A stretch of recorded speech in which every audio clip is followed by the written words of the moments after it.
Hello, welcome back to my channel.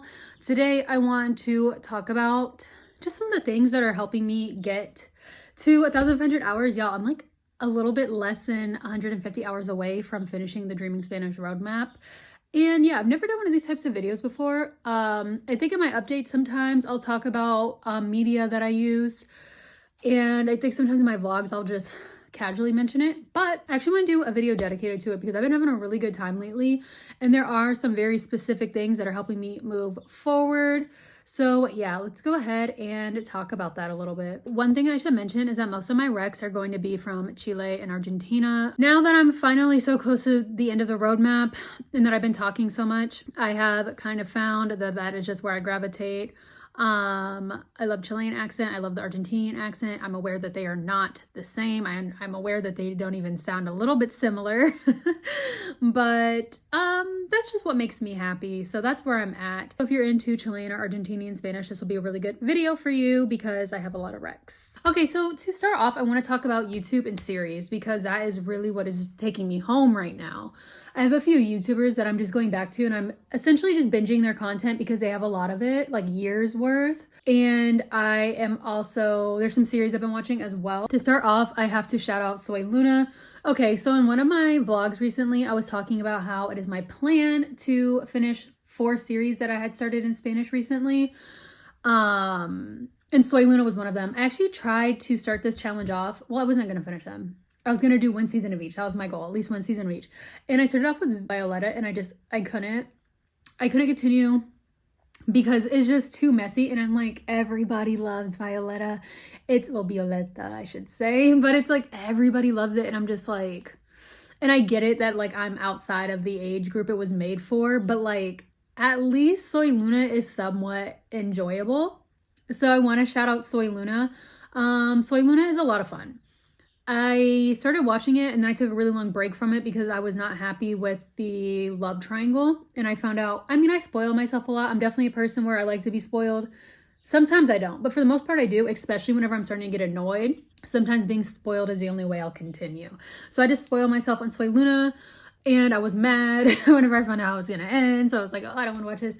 But I realized like after I took some time apart, I like healed and I, came to acceptance with who she ends up with. And so now I'm really having a good time. And I love Soy Luna because Soy Luna is the first series in Spanish that I can watch that I literally do not need subtitles for. And I'm not saying, let's not hate on subtitles, y'all, because let's not do that. I do like using subtitles. I know, especially with series, it helps my vocabulary so much. I just feel like for me at this point, being in a higher intermediate level of Spanish, I'm just not picking up vocab in the way I like to pick up vocab. And I noticed that if I use subtitles, it helps me pick up vocab a lot faster than just like watching videos, listening to podcasts with my fingers crossed. You know what I mean? That being said, and whenever I say subtitles, I do just mean in Spanish. I don't use English subtitles. But that being said, with Soy Luna, I don't have to, and I do kind of like that. It's a series where it's like, I'm now kind of doing like some series with it, some series without subtitles, whatever I'm feeling like. And with Soy Luna, it's one where I just don't use subtitles. Just to give myself a little bit of both. I like the exposure of both. And so yeah, I just have a lot of fun with Soy Luna. I will say I like the songs in Violetta a lot more, but Soy Luna is fun as well. I really love the antagonist. I love Amber. I think she's amazing. And yeah, she deserved better. Let's just put it like that. She deserves so much more than what she gets. And anyways, yeah. I should also mention Soy Luna is mixed accent. Some of the main characters are Mexican and then the other main characters are Argentinian, so you get a little bit of a mix there. The next thing I've been loving, y'all, this is a part of my nighttime routine right now, is La Voz Argentina. They do live streams like 5 times a week at like 8 o'clock Eastern time. Yeah, I'm having a good time. I really just enjoy it. I don't know. Like, I will say I do kind of have it in the background. Like, sometimes, like, I'll lock in for real. But for the most part, like, I'm doing other things while I listen. And so, yeah, I don't know. I've just really been enjoying it. I don't even really do competition shows. I really don't do talent competition shows. Even more like maybe, like, sometimes, like, a bake-off. But I don't really care for talent. Especially singing shows. I don't know. But this one, I've been really having a good time. The live stream is a lot of fun. Like they'll get on the live stream like an hour before the show actually starts, and then like you just get to watch the entire episode for free. So like, I don't know, for me, I'm having a good time. It's really, really random, to be honest, but I'm enjoying myself, so that's what counts. So those are two shows I'm really liking lately that are helping me rack up the hours, especially because my goal is with Swing Luna, I want to finish season 1, and that's like 80 hours right there. So that's basically going to take me home to 1,500. But anyways, so some YouTubers I've really been enjoying lately. Number one is Alaska. She's from Uruguay. And I don't know, I just really like her content. I've been really enjoying her traveling videos and things like that. Another YouTuber that I have been binging, which she does not make videos anymore, unfortunately, but she has years worth of content, is Carla Martinez. She is from Chile and she's a booktuber. And I really like her content. I don't know. I really like she's just she's funny. I like her personality a lot. I do think she has questionable takes, like questionable takes on books, but that's part of it. It's a lot of fun because I'm learning new vocabulary through her and things like that. So yeah, she's one I would recommend. And then I'm really loving Almendra Vega from Argentina. I don't know, I really like her because she does like science-y, like, I don't know, like just videos that make you think. And then she's a part of a podcast called En Teoria with somebody else who I'm not sure what her name is, sorry. But yeah, those two, her actual channel and then her little podcast channel, I've been enjoying a lot because it's, I don't know, I find it entertaining while simultaneously they talk about topics that aren't really like in my day-to-day life. So it's been really helpful to continue exposing me to other topics. All right, next I want to talk about some podcasts that I'm really enjoying as well. Podcasts for me are really like my little hack, just because like whenever I go on my walks, whenever I walk to the area that I like to run, whenever I'm walking to the gym, like literally whenever I'm in public transportation, whatever, it's always a good time to get in a podcast. So like I love podcasts for that reason. And lately, Dani from Viene Eva, she hasn't been coming through. And like literally like she was keeping me going for like, oh my God, like I was listening, like obsessed with her podcast for like 6 months. And I'm like essentially caught up on everything, and like she hasn't really posted that much for her new season this year, so it was sad, but it's okay because I have found other things that I have gotten into recently. And so everything that I talked about earlier was native. All of the YouTube channels that I have been loving the most are native. I've been watching a little bit Spanish with Gaia and then some of Mila's videos as well, but not so much. But I'll say for learner content, I've really been leaning towards their videos. But for the most part, I watch a lot of native content. But anyways, whenever it comes to podcasts, I've been really enjoying some learner podcasts. Just the biggest reason for this is because they are so diverse in what they talk about. I noticed with learner podcasts, they talk about a lot of different topics, and obviously they talk about it in a slower way, just because there's some topics that I still really need to acquire vocabulary for. So I think that learner podcasts are perfect for that. And there's 3 that I've been enjoying a lot lately. The first one is Chilean Spanish podcast. I really love her. I really like her personality. She's really funny. She's actually really, really funny, and so I enjoy it a lot. Another podcast I've been liking that is very, very similar to the Chilean Spanish podcast is the Easy Argentine Spanish podcast, and they actually did like a collab together, which is how I found out about the Easy Argentine Spanish podcast. But yeah, they both are, I don't know, like they're a lot of fun for being learner podcasts in my opinion, because a lot of learner podcasts, like I just don't like them. I just don't. But those two, I like their personalities and I like the way that they do the podcast, so it's fun. Another learner podcast that I've been enjoying is Trae Alfajores, which is also an Argentinian Spanish podcast.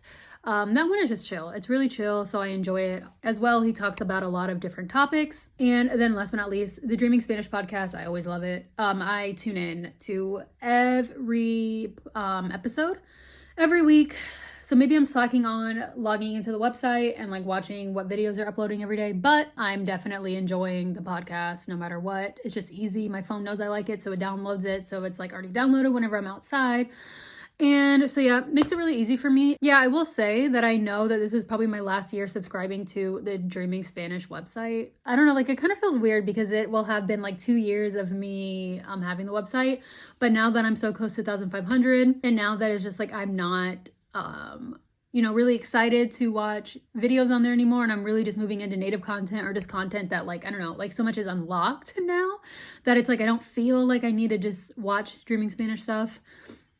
And so that's kind of crazy, but of course there's always their free content, so it's not like I'll miss out on everything, but like I don't know, but that's not until a few months. I'm just giving a heads up that at this point I kind of feel like I don't need to keep paying for Dreaming Spanish now that I'm close to 1,400 hours, but at the same time I'm going to continue to do it just to support them and just because I'm not where I want to be yet.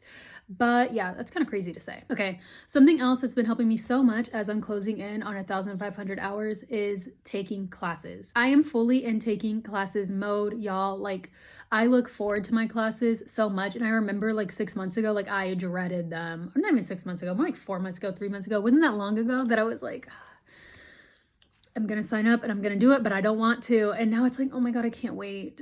Like, I love my classes. I wish I could take more. Unfortunately, I do not have the time nor the money, but I love my classes with my tutors. Some of my tutors feel like friends, genuinely. I really look forward to that.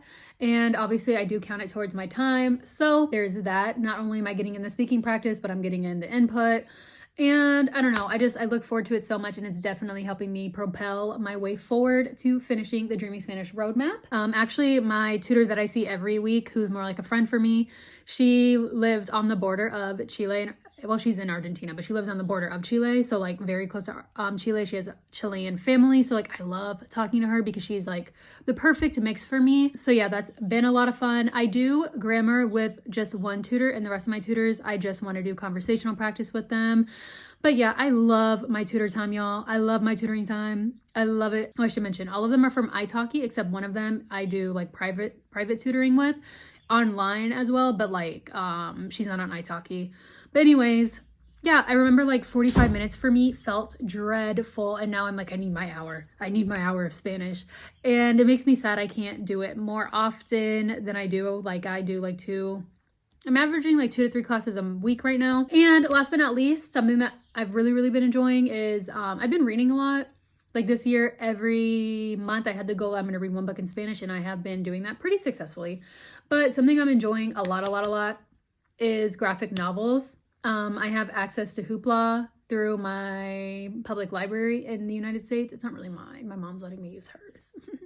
But anyways, I have access to Hoopla, and they have so many free audiobooks, and obviously it's a library, but it's free. They have free audiobooks, free graphic novels, and they have a lot in Spanish, and I have been enjoying that immensely. And I noticed that graphic novels for me are kind of a hack into reading about things that I don't usually care about. Like I recently read Sonríe, which is Smile. It's translated. It is originally in English, but it was like all about her like having to go to the orthodontist, and like I'm never gonna sit down and watch a video about that in Spanish because like, but it was cool because it was a really entertaining story. It was actually really cute. I really liked the progression of the story. I thought it was adorable. But the point is that I got to learn a lot about something that I overall like I'm not thinking about day to day, but in Spanish, so it was nice. It's really been a little hack for me. And then of course webtoons. Right now I'm really loving Eres Mi Sol. It's so adorable. It's so cute. So yeah, even when everything else feels hard, my graphic novels do not, my webtoons do not. And so yeah, that is basically everything that I've been loving right now as I close in on 1,500 hours. What are things that you have been enjoying in Spanish, or your target language if it's not Spanish? What could you rec? I really look forward to hearing what you guys have been up to lately, and I will see you in the next video. Thank you so much for watching. Bye.